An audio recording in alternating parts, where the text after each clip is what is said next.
Kasi 'di ba, at saka dito yung yung nakaka-insulto rito pa, yung sinasabi po din na basta kami common sense ang ginawa namin. Hanggang ngayon, yan ang katwiran ni Ralph Recto sa kanyang official post. Statement. Kung common sense po yan, nako delikado nga tayo ngayon kung nasa Malacanang na po nakaupo yan kasi baka marami silang gawing common sense. Apektado tayo sa common sense nila. Oo. Yung pinag-uusapan with Dr. Dance, hindi ko malaman ano uunahin ko dito para maipagdiinan pat maipaliwanag ng lubos kasi nga nakakapanlumo yung sinasabi ni Dr. Dance na actual daw po ito na resibo, kumbaga yung pong notice of cash allocation doon sa mismo lamang na naibigay ng Estado na pera para sa pangkalusugang pangangailangan ng mga Pilipino. Yung sinasabi niya, kaya ang laki ho ng utang. Kaya naman pala, girl, lumalabas nga na sa mga nakikinig ngayon, na mga direct contributors na mga miyembro po ng PhilHealth, yung direktamente na binabawasan po yung sweldo at yung pong nagkukusa na mag-ambag sa PhilHealth. May ganun po naman yan. So nangangahulugan na kaya ho ang mga direct contributors, wala namang question, girl, nang dahil po sa mas meron ka, you share doon sa wala. Wala namang question doon. Sa prinsipyo ng ginagawa ng lahat, ang kanila pong obligasyon at responsibilidad sa pagpopondo doon sa mga nangangailangan. Pag kinapos, magtulong-tulong tayo. Ang siste, hindi ginagawa ng Estado lalo na nitong mga mambabatas. At ako'y nagpipigil sa gusto kong sabihin mga salita dito, girl? Opo. Hindi ginagawa? Pinagsasamantalahan pa ng mga itong mga opisyal na ito yung sistema na kaya nilang manipulahin. Kaya pala, ikaw na direct contributor na naman kapag ikay na ospital, limitado benepisyo mo. Eron. Diba? Limitado kasi nga, obligado yung perang contribution mo ibigay doon sa walang pang-contribution. Kaya ikaw na nagbibigay ng contribution, ikaw na nagbabayad sa iyong insurance, hindi mapakinabangan kasi ginagamit doon sa mga walang pambayad. Na dapat yung walang pambayad, obligasyon ng Estado. Nang sa ganon, yung may pambayad na bibigyan ng sapat na katumbas ng kanyang ibinabayad doon sa serbisyong kailangan niya. Tama. Klaro ho, di po ba? Ito ho pala yun na naman. Pinaalala lang sa atin kung ba't ganun kaliit ang nababawas. Kaya ako naman, kung ikaw ay cancer patient, kung ikaw po inoperahan ng maselan, kung ikaw po madaling ma-infeksyon, kapag nagpa-confine ka sa ospital at humingi ka ng simple lamang na pribadong kwarto, agad-agad hindi ka na zero billing. Magbabayad ka na ng babawasan lamang ng pagkaliit-liit ng PhilHealth ang bill mo kasi nga, kumuha ka ng private room, ang tawag nila. Ito ho pala yun. Hindi ba ang sarap maghimagsik? Hindi ba ang sarap maging issue ito ng protesta? Itong gantuhong ginagawa sa ating pagsasamantala ng gobyernong ito? Sorry po, mga kapatid. Ayoko na muna, ikaw na muna, baby girl, kasi gusto ko lang magpakahinahon dito kasi nga nakakainis eh. At sa pangangatwiran ng common sense. Common sense ang alin? Pero malamang yan din ang damdamin ng ibang mga nakikinig sa atin ngayon na naranasan ng magbayad ng malaking hospital bill at nang makita nila kung magkano ang nabawas sa PhilHealth, napaatras sila na, eto lang yon sa tagal kong naghuhulog. May nagmensahe ngayon sa atin dito. Ano sabi? Sabi niya, kasalukuyan daw na siya po ay nabili ng gamot. Meron po mga gamot ng mga ilang mga pasyente ng mga Pilipino na ang mahal-mahal. Opo. Nako, Chacha. Ay nako. Pipila ka doon sa distributor ng gamot ngayon. Oo. Pero ngayon daw, sabi niya, habang nakikinig ako sa inyo, Ted, nandito ako at nakapila kasi bumibili ako ng gamot para sa magulang ko. Dito kasabay ko haba ng pila, inaabot na lampas ng shed, kumbaga may nga naaarawan na daw, na may mga guarantee letters. Ang karamihan matatanda. At habang siya po'y naandun daw at naghihintay ng kanyang turn para makabili ng gamot sa isang kumpanyang malaki, no, na pharmaceutical company, nanlulumo daw siya ng malaman yung isyong yan ng kakulangan ng appropriations ng Estado sa usaping pangkalusugan ng mga Pilipino. Hindi po ba? Sabi niya dito, nanlulumo daw siya habang nakikinig po sa atin. At yan din ang nararamdaman at damdamin ng mga nakikinig sa atin ngayon. Ito nga't nababasa ko ang comment nila, yung iba'y napapamura na lang po.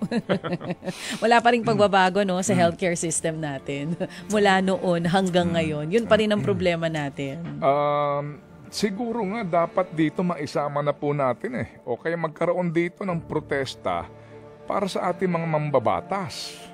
Ano ba problema nila kung bakit nga hindi maibigay ito? Walang pera, gobyerno. Babalik na naman tayo doon sa ating issue ng think about it. Magpakahirap para sa mga kurap. Walang pera, gobyerno. Alam nyo, sa mga panahong ito, hindi na dapat natin tinatanggap yung ganyang pangangatwiran, ha? Sa laki ng mga ninanakaw nila sa pera ng bayan. Hindi na katwiran niya walang pera, gobyerno. Opo, at eto pa ha, itong nabanggit natin kahapon, nagkakapareho din po kami dito ng pananaw ni dating Solgen, ni itong si Florin Hilbay, doon sa sinasabi niya, no, na mga final notes. No, dito po sa, ang sabi niya kasi, dapat may accountability. Dapat may managot. Sabi nga po ni Dr. Dan, sino? Si dating Department of Finance Secretary Ralph Recto na ngayon ay Executive Secretary na. Siya daw ang noon pa man ay nagtatanggol doon sa desisyon na ibalik po yung PhilHealth Fund sa National Treasury. Yun daw ang madalas nga nila. Nakunin. Kuhanin. Gamitin yung pera. At ilagay sa unprogrammed appropriations. Maliban po kasi diyan, dapat din talaga magkaalaman sino responsible dito. Kasi may desisyon, huwag niyong gagawin, isauli niyo yung pera, bagamat tayo din po mag-aabono doon. Kaya nga dito, 2 dagok sa atin po ito Kumbaga po, insultong malaki, di ba? Ninakawang ka, okay, ninakawang ka. Yung magnanakaw, hindi ibabalik sa'yo yung perang ninakaw niya. Ikaw na ninakawan ang mag-aabono sa ninakaw na magnanakaw. Diyos ko po, Panginoon Diyos Pilipino. Sorry po, mapapamura ka talaga. Pera pa rin natin. Pera pa rin po ang natin. Ang ipambabayad sa atin. Yung sinasabi ni Dr. Dance kanina. Ninakawang ka, pinababalik yung perang ninakaw sa iyo, pero ang mag-aabono sa ninakaw, ikaw pa rin na ninakawan. Anak ka ng po! Okay. Kasi di ba, at saka dito, yung nakaka-insulto rito pa, yung sinasabi po din na basta kami common sense ang ginawa namin. Hanggang ngayon, yan ang katwiran ni Ralph Recto sa kanyang official post. Statement. Kung common sense po yan, delikado nga tayo ngayon kung nasa Malacanang na po nakaupo yan kasi baka marami silang gawing common sense. Apektado tayo sa common sense nila.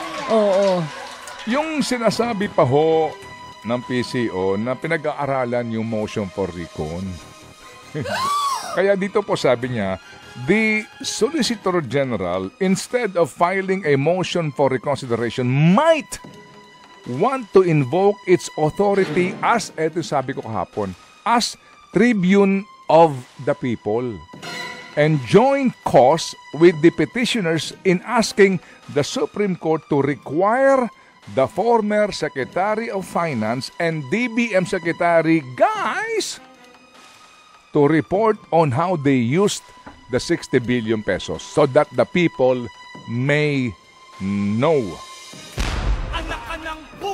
Opo, di ba? Kasi nga po, pwede ho naman po na ang Solgen, hindi, bagamat doon sa oral arguments po na obliga yung dating Solgen na ipagtanggol ang Estado.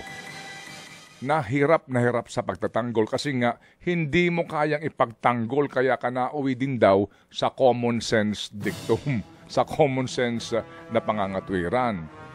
May mga pagkakataon po na ang Solgen ay kakampi ng mamamayan sa usapin po na lubos na nakakaapekto sa kapakanan ng mga mamamayan. Yan po yung Tribune of the People. Ito po ang pagkakataon din na ang Solgen, bagamat appointed ng presidente, magsabi na this time, hindi naman ikaw ang boss ko. Ang totoong boss ng Solgen, ang bayan. Oras Ligayang muna. Pasko po Ang sa oras inyong muna, mga mga tauhan kapatid, at ano po? kagawad. Ay, Salamat oras po, na para paalalahanan po tayong Maraming lahat. salamat Lalo po na si at maligayang Unte. Pasko. May si Unte ng gagalaite. Si Uy, galit Azek na galit Irene din. Dumlao, Pareho kayo ng spokesperson emotions. po ng Kasi nga din po, mga kapatid, DSWD. So, walang ganun ha, yung mga pabonus. Opo, sa mga ng problema din po sa tuloy lang po yung programa. Kaya po sa lahat din po ng mga manggagawang araw-araw. And speaking of that program, ito nga po nabanggit ko. So, kinukumpirma naman po ni Azek na may ongoing ho na Pasko, regaluhan po naman natin ang kasi ating po mga baka po sarili na naman at ang ating mga kapamilya ng common sense Hyundai approach Home dito. Appliances. Yes. Ng Very ating timely pong ito. mga economic LED managers TVs, po at mga washing genius, machines, inverter, air gobyerno, conditioners at mga refrigerators, gas ranges, microwaves, electric ovens, baking mixers Kailangan mo and ng blenders, tissue? electric fans, vacuum cleaners at marami pang iba.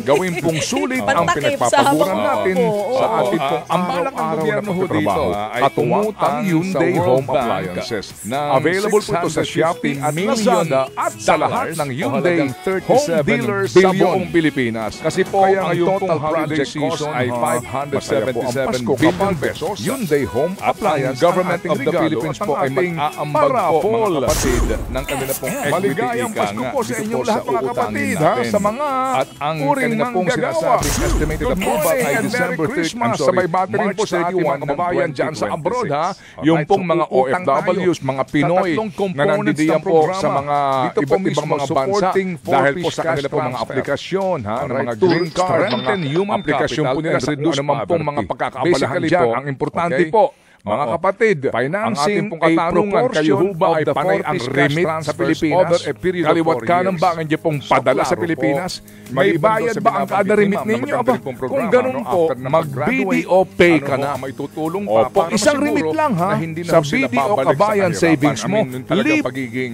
beneficiary po ng 4P. So basically po, ngayon pa lang sinasabi na uutang ang gobyerno para sa 4-piece cash transfer.